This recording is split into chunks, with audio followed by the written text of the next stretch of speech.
Bonjour. Jean-Jacques Goldman, Omar Sy, Mimi Mati, Florence Foresti ou encore Gad Elmaleh, voici le haut de la liste des Français préférés des Français. Ces personnes sont respectables, elles excellent dans leur domaine. Mais où sont les grands chercheurs, les grands chirurgiens, les responsables d'associations caritatives? Où sont les grands philosophes, les sociologues, les écrivains et même les grands hommes politiques? Nous nous étonnons souvent de voir les jeunes d'aujourd'hui avachis dans leur canapé, jonglant entre SMS, réseaux sociaux, jeux vidéo et télé-réalité, agissant avec incivilité, commettant des délits et ayant une motivation inversement proportionnelle au nombre de leurs pseudo-amis sur Facebook. Nous nous étonnons, mais que proposons-nous à une jeunesse qui a soif d'aventure, soif de défis, soif d'affronter la mort, habitée par le désir de se dépasser? Quels sont les lieux où ils peuvent déployer leur générosité? Car ils en ont.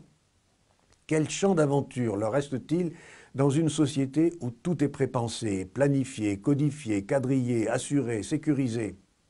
Pour ceux de ma génération, lorsque nous étions jeunes, il y avait encore cette possibilité de partir à l'aventure, de faire quelque chose d'un peu fou, de vivre une expérience qui allait nous marquer, qui allait nous construire.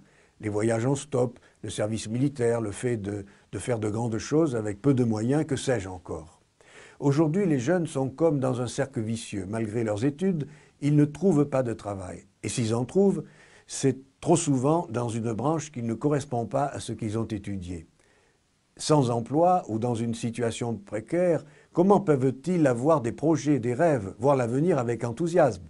Près de 30% des 25-34 ans habitent toujours chez leurs parents. Restent-ils chez eux par choix ou ne peuvent-ils faire autrement?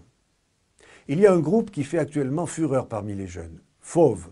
J'ai noté cette phrase de l'une de leurs chansons, « Nous sommes de ceux que l'on ne remarque pas, des fantômes, des transparents ». C'est ce que peut éprouver une génération qui pense que la société fait bien peu de cas de leur présence. Alors tous les moyens sont bons pour montrer qu'ils existent aussi ailleurs que sur les réseaux sociaux.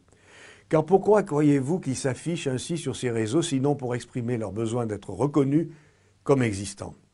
Ce manque de perspective, ce manque d'horizon amène certains à se rapprocher des extrêmes pour fuir la morosité de leur vie par le choix d'étranges voyages, le voyage vers un ailleurs, la fugue, le voyage onirique, la drogue et le voyage sans retour, le suicide. Parfois aussi cet engagement dans la violence de la guerre, dans les combats idéologiques et pseudo-religieux. Nous en avons de nombreux exemples en ce moment. Alors, dans la grisaille des bars HLM, Pierre Perret fredonnait « Donnez-nous des jardins pour y faire des bêtises ». Alors oui, donnons-leur des espaces pour entrer dans la belle aventure de la vie. À bientôt.